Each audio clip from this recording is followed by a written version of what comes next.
name is Elizabeth Cruz, and I am talking about if minimum wage should be raised in California. Now, is an extra 50 cents an hour enough with how high inflation has risen? And raising the minimum wage in California does little to boost the income of the poorest families. It's not enough. The increase is needed to combat the prices, but some argue it isn't enough, as I just said. As a result of minimum wage rising, small businesses will have to reduce the cost in other areas like laying off or automations or raise their prices.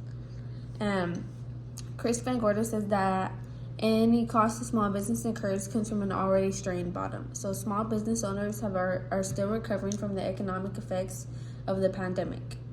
And increasing labor costs could mean that some small businesses might have to close their doors or move, says Jamie Moraga. And companies who are only able to afford to pay their employees minimum wage are soon going to be forced to raise their salaries in order to stay in business. So Ray Major says that competition has led employers to pay more than the minimum wage. Fast foods are offering up to $20 starting pay.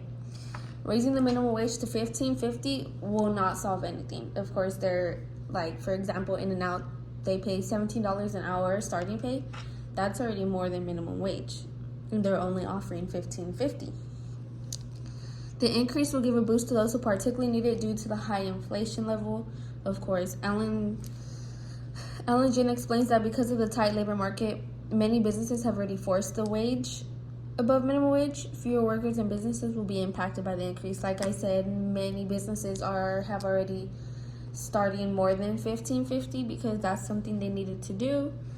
Minimum wage increases have been proven to hurt the most vulnerable. It may sound beneficial, but the hike in minimum wage does not reduce poverty. There's still going to be poor people. It's not going to solve anything. All it's going to do is just give you that extra 50 cents an hour. Even gas prices went up. Everything's going back up. Inflation is just rising and rising. And with our minimum wage rising and rising, it's not going to solve anything unless we push the minimum wage higher or something goes down. If inflation goes down, it might be a little better, but we're not looking at anything right now.